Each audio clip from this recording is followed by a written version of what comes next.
Hey folks, welcome to episode 9 of the Appalachian Roundup. Today we're going to round up the news on Appalachian politicians. Why have Appalachian politicians been making the news? What have they been up to? Let's find out.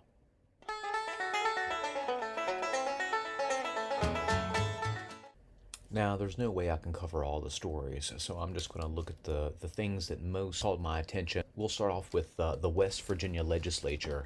About 40 members of the House of Delegates and I think 10 West Virginia senators, state senators, all signed a letter that endorsed Trump for president. Now, of course, as you know, Trump has been indicted on 37 felonies, still represents the symbol for the base, particularly within West Virginia and particularly within the West Virginia Republican Party. Other Appalachian politicians have been attacking federal policy on homelessness and making homes harder to access.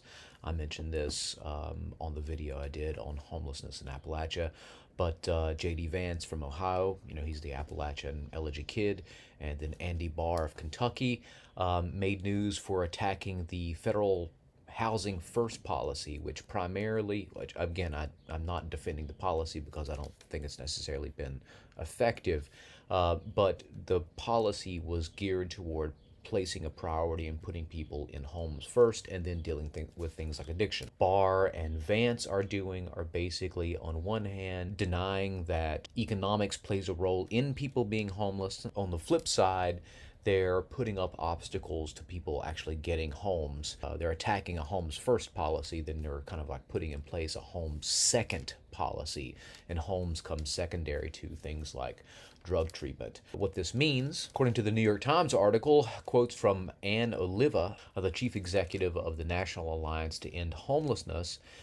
She describes what Vance and Barr are doing as, quote, "The attack on Housing First is the most worrisome thing I've seen in my 30 years in this field.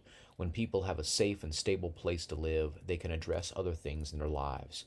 If critics succeed in defunding these successful programs, we're going to see a lot more deaths on the streets." What have politicians of Appalachia been doing? At least in this instance, they're attacking federal housing policies.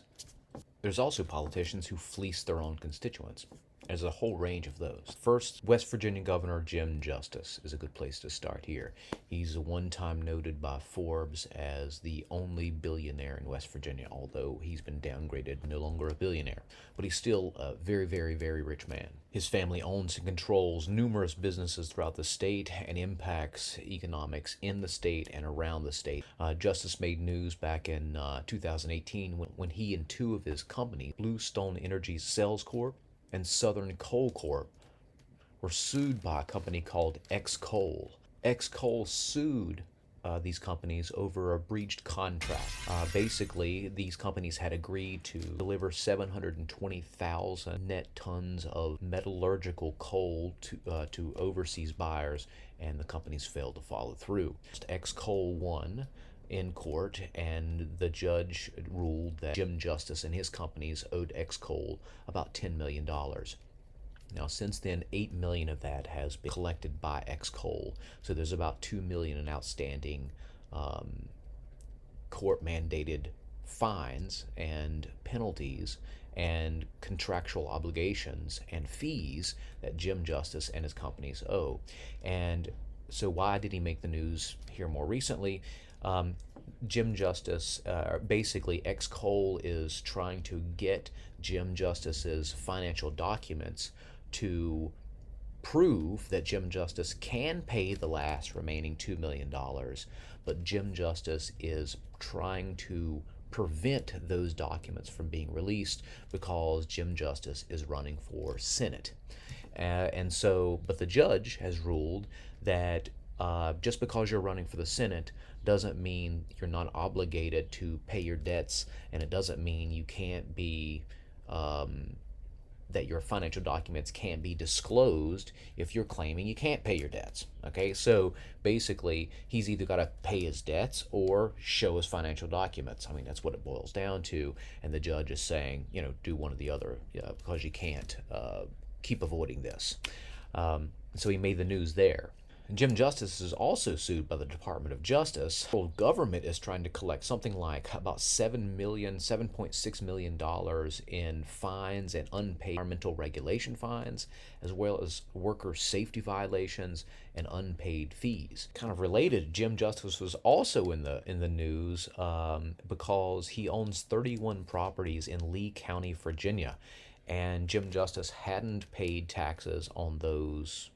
property taxes on those properties in a number of years, and so since 2010, so Lee County was auctioning off the 31 properties, and these were mostly properties that had mineral rights like coal and other ore rights. Jim Justice and his companies owed something like $224,602.82 to Lee County, Virginia, and they were going to collect it through auctioning off the properties. And he made the news there. And then West Virginia Democratic Senator Joe Manchin, he made the news for repeatedly failing to pay property taxes in West Virginia, particularly in Marion County, I believe. But these were relatively small. I think Manchin paid off something like $700 in unpaid taxes. And in 2020, he made nearly $630 in back taxes to the county for taxes he owed on cars, boats, and trailers from 2016, 2017, and 2018.